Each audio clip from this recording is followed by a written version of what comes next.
I want to tell you about something I noticed a few weeks ago that I can't stop thinking about. I was standing in the middle of my regular grocery store, the one I've been going to for years, and I reached for something I've bought probably 100 times. It wasn't there, not just out of stock. The shelf tag was gone. The space had been quietly filled in with something else, like it had never existed at all. And when I started asking around and looking things up, I realized this wasn't a one-time thing. This is happening across the country right now, and most people are walking right past the evidence every single week without knowing what it means. Today I'm going to walk you through 12 foods that are quietly disappearing from grocery store shelves. Some are shrinking, some are being replaced, some are getting so expensive they might as well be gone. And one of them, number 7, I genuinely couldn't believe when I looked into it. You'll understand why when we get there. If you've been shopping the same way you shopped 3 years ago, this is going to change how you look at your cart. Make sure you're subscribed before we get into this, because I cover this kind of thing every week, and you don't want to miss what's coming next. Let's get into it. Item number 1, canned tuna. I used to think canned tuna was the one thing that would never change. It's been the same forever. You grab a few cans, you throw them in the pantry, and you forget about them. Reliable, cheap, simple. That's not the story anymore.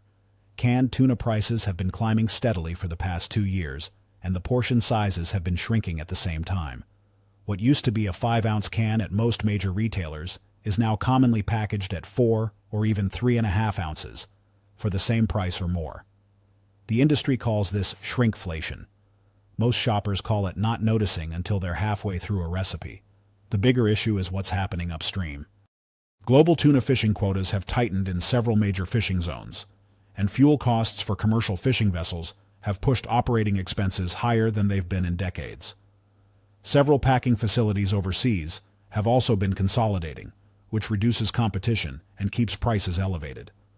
I looked this up because I buy canned tuna almost every week, and when I actually weighed one of my recent cans against a photo I took of one I bought 2 years ago, the difference was real and visible. Same label, different weight. Nobody announced it. If you eat canned tuna regularly, now is a good time to buy a case or 2 of your preferred brand at whatever price you're used to paying. Store it in a cool, dry place. It keeps for 3 to 5 years easily. And start checking the ounce count on the label before you grab it off the shelf, because the packaging often looks identical to what it replaced. This is the kind of change that costs you money slowly, without you ever seeing the moment it happened. Item number 2, frozen orange juice, concentrate.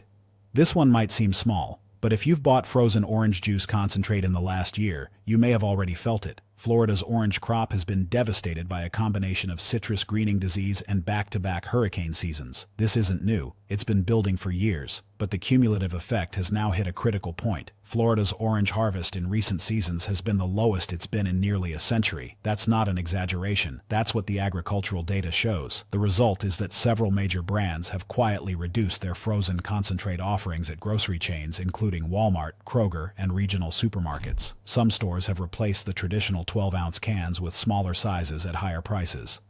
Others have shifted to blends that include Brazilian orange juice at a higher ratio, which changes the flavor profile in ways that longtime buyers notice immediately. I talked to someone who manages the produce and frozen section at a mid-sized grocery store, and she told me they've been having to sub in alternate brands constantly because their usual distributors are running low. She said customers don't always notice right away. They just think they grabbed something different by accident. If orange juice is something your household goes through regularly, this is a category worth stocking up on carefully. Frozen concentrate stores well for up to a year in a standard freezer. And if you haven't noticed the taste changing yet, pay attention the next time you open a new can. You might find that what you've been buying for years has quietly changed on you. The orange juice situation is not going back to normal quickly. This is a multi-year agricultural recovery. Plan accordingly. Item number 3, deli sliced meats from major brands. The deli counter used to feel like a sure thing. You walk up, you order your pound of turkey or ham, you walk away. Easy. But something has shifted in the last 18 months that most people haven't pieced together yet. Several of the largest national brands that supply pre-packaged deli meats to grocery stores have been quietly pulling out of certain regional markets. The distribution costs, combined with rising meat prices and tighter margins, have made it unprofitable to service some areas at the volume they used to.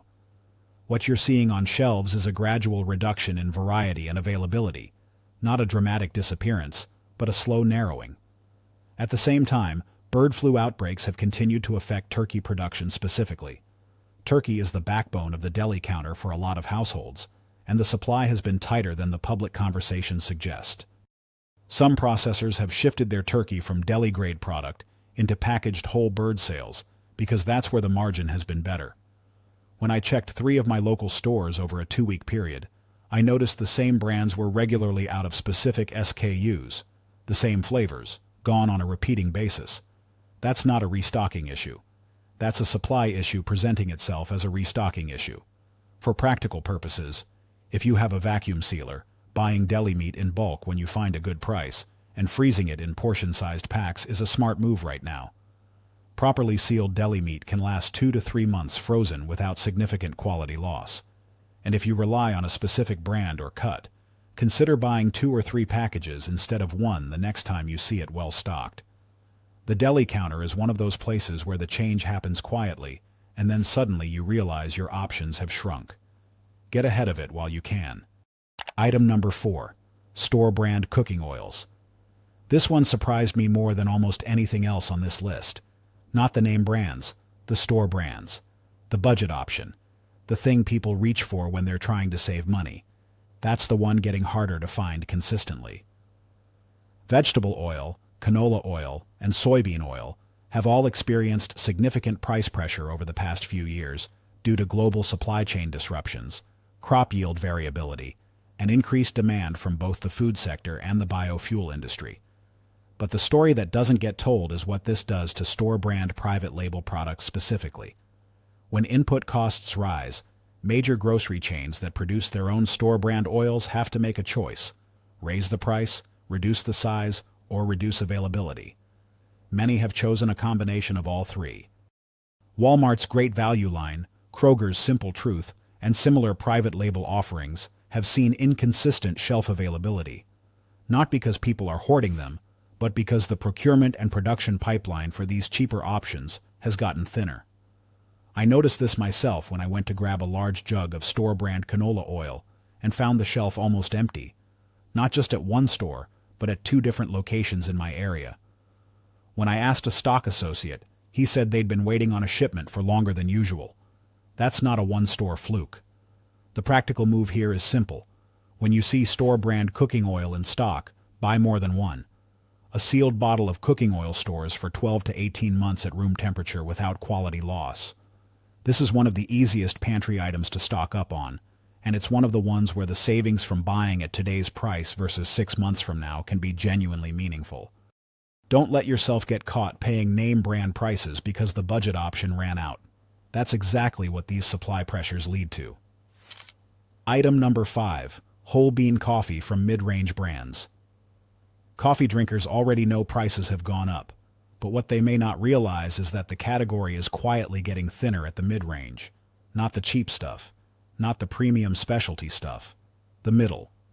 Global coffee prices hit multi-decade highs recently, driven by poor harvests in Brazil and Vietnam, the 2 largest coffee-producing countries in the world. When raw coffee prices go up this dramatically, the economics shift. Premium brands can absorb the cost because their margins are already high. Cheap brands simplify their blends, but mid-range brands, the ones that sell whole bean coffee at $12 to $16 a bag, are the ones that get squeezed out of retail shelf space first because the math stops working for them. Several regional and national mid-range coffee brands have quietly reduced their retail footprint over the past year. Some have moved primarily to online-only distribution. Others have reformulated their blends to use cheaper bean sourcing while keeping the same packaging. The bag looks the same. The bean inside it isn't quite the same. I noticed this when a brand I'd been buying for years tasted noticeably different even though nothing on the label had changed. I looked it up and found that several other customers had noticed the same thing and were posting about it in coffee forums. The company never made an announcement. They just quietly changed the sourcing. If you have a coffee grinder and you found a whole bean brand you love, this is a good time to buy a few bags and store them properly. Whole beans stored in an airtight container away from light and heat stay fresh for 2 to 4 weeks after opening, but an unopened bag can last much longer. You can also freeze whole beans in an airtight container for up to 6 months with minimal quality loss. Don't wait until your favorite mid-range bag disappears from the shelf to realize it's gone. By then, the shelf space has already been given to someone else. Item number 6. Canned tomatoes and tomato paste.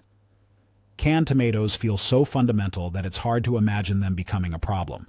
They're in sauces, soups, stews, chilies. They're a building block. They're supposed to just be there. But tomato production in California, which supplies a huge portion of the processed tomato market in the United States, has faced consecutive years of heat stress, water restriction, and reduced acreage as farmers respond to drought conditions and rising input costs. The result is that processing tomato yields have been below expectations for multiple seasons in a row. The downstream effect is exactly what you'd expect. Canned tomato prices are up meaningfully across most retail channels. More quietly, some SKUs, particularly the specialty and organic varieties, are becoming harder to find consistently. Store-brand canned tomatoes are less affected because procurement contracts are locked in further in advance, but even those have seen periodic shortages in certain regions. When I checked my local Kroger and a nearby independent grocery store last month, the organic canned tomato section was noticeably thin. The store brands were fine, but the mid-range and specialty options had visible gaps. A produce buyer I know who works with restaurants told me the same situation is playing out on the food service side. Processors are prioritizing their largest commercial accounts, and retail is getting what's left. For home cooks, canned tomatoes are one of the best and most practical items to stock. A case of 24 cans stores easily and lasts for years. If you make pasta sauce, soup, or chili regularly, buying a case now when your preferred brand is available is just smart planning. Watch for sales. Grocery stores discount canned tomatoes regularly, and that's your best opportunity to stock up without paying a premium. The fundamentals of the tomato supply situation aren't going to resolve quickly. This is a trend worth preparing for. Item number 7. Name brand breakfast cereal. Okay, this is the one I mentioned at the beginning, and I want to be clear. I'm not saying cereal is gone. I'm saying what's happening to it is stranger and more significant than almost anything else on this list. The major cereal brands, Kellogg's, General Mills, Post, have been quietly shrinking their physical retail presence in a way that's easy to miss unless you're paying close attention. The number of cereal SKUs on grocery shelves has been decreasing steadily. Varieties that existed for decades are being discontinued. Box sizes have shrunk. And some formats, like the large family-size boxes that used to be common at Walmart and Target, have become harder to find at their traditional price points. But here's the part nobody is talking about. Cereal consumption in the United States has been declining for years, and the industry knows it. Younger shoppers aren't buying it at the same rate. The high-sugar varieties are facing pressure from changing health perceptions, and when a category declines, retail shelf space follows, which means fewer options, less variety, and eventually higher prices for the remaining products because competition has dropped. Several popular flavors and varieties have been officially discontinued in the past 18 months. Some of them had been on shelves for 20 or 30 years. When I started paying attention, I found that several things I'd grown up eating, things my kids eat, had quietly disappeared and been replaced with nothing, or with a new variety nobody asked for. I spoke with a grocery store manager about this, and he told me that the cereal aisle has seen more planogram reductions, that's the retail term for how much shelf space a category gets, than almost any other aisle in the store over the past few years. The space is being given to protein products, grab-and-go items, and snack categories. If you have a cereal your family loves and has eaten for years, pay attention to whether it's still consistently on the shelf. If it starts appearing less regularly, that's often an early warning sign before a discontinuation. Buy a few extra boxes when you see it, and consider rotating through your stockpile so nothing goes stale. You don't want to reach for something one morning and find the shelf tag is just gone. Item number 8. Fresh Atlantic salmon. Salmon has become one of the most unpredictable items in the grocery store, and most shoppers don't realize why. Atlantic salmon sold in American grocery stores comes overwhelmingly from aquaculture. Fish farms, primarily in Norway, Chile, and Canada. And over the past 2 years, those operations have faced a combination of sea lice infestations, disease outbreaks in fish stocks, and stricter environmental regulations that have reduced output. Chile specifically, which is one of the largest suppliers to the U.S. market, had significant losses in several growing regions. The result at the retail level is price volatility and inconsistent availability. Salmon prices have spiked dramatically at different points in the past year, And some grocery chains have responded by reducing how frequently they stock it, or by switching to smaller portion formats. The large fillets and sides that used to be a grocery store staple are less reliably available than they were 3 years ago. When I checked my local store a few weeks ago, fresh salmon was priced significantly higher than it had been even 6 months earlier. And when I spoke to the fishmonger, he told me quietly that their supply comes in irregularly now. Sometimes they have plenty, sometimes they don't. He said they used to be able to plan 2 weeks out. Now they plan 3 or 4 days at a time. If you cook salmon regularly, it's worth buying and freezing when you find it at a good price. Salmon freezes exceptionally well when properly wrapped. Vacuum sealed is best, and stays good in the freezer for up to 3 months without any real quality loss. Buying when availability and price are both in your favor is just good planning in a market this unpredictable. Don't assume the price you see today is the floor. In the salmon market right now, waiting almost always costs more. Item number 9. Bagged white rice. From national brands. Rice is one of those foods that people don't think about until it's not there. And while the shelves aren't empty, what's happening to national brand bagged rice is worth understanding before it affects you. Global rice prices hit multi-year highs in 2023 and 2024 after India, the world's largest rice exporter, imposed significant export restrictions to protect its own domestic food supply. Those restrictions created a ripple through the global supply chain that still hasn't fully settled. American consumers mostly import different rice varieties than what India exports, but the price shock traveled across the entire rice market regardless. The response from major national brands at the retail level has been predictable: price increases, smaller bag sizes at similar price points, and in some regions, reduced availability of certain specialty rices. The 20-pound bags that were common at Walmart and Sam's Club have seen their prices rise substantially, and some regional varieties, jasmine rice, basmati rice in larger formats, have become harder to find at the prices shoppers came to expect. I went through my local Sam's Club and found that the price on their house brand large bags of rice had jumped noticeably compared to where it was 2 years ago. Not dramatically, but enough that it caught my attention. And when I talked to a few people in different states about it, they'd all noticed similar movement at their local stores. Rice is one of the most practical foods to stockpile because it stores almost indefinitely when kept properly. White rice in an airtight container in a cool, dry place can last 20 to 30 years. If you eat rice regularly, buying more than you need right now and storing it properly is one of the single best value decisions you can make this year. This is one of those situations where patience costs you money and preparation doesn't. Item number 10. Regional and craft. Butter brands. Butter is doing something interesting right now. The national brands, Land O'Lakes, Challenge, generic store brands, are mostly fine. But the regional and craft butter brands, the ones that built followings at farmers markets and specialty grocers and then made it onto Whole Foods and Trader Joe's shelves, are in a difficult spot. The economics of small-scale butter production have gotten brutal. Milk prices are volatile. Cream prices specifically have been elevated because cream is in demand across multiple product categories. Small creameries that were already operating on thin margins have been squeezed, and some have made the decision to pull back from retail distribution entirely, focusing instead on direct sales or local markets where they can get a better price.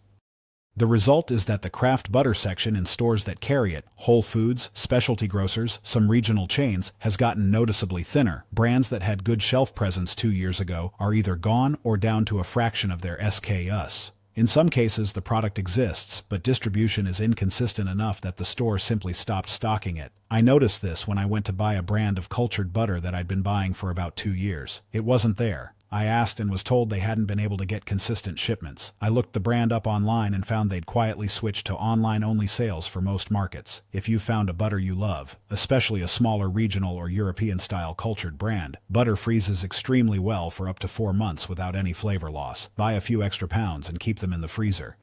It's one of the easiest things to stockpile, and one of the most satisfying when you realize you saved money and secured something that matters to your kitchen. Don't wait until your favorite brand is gone to decide you cared about it.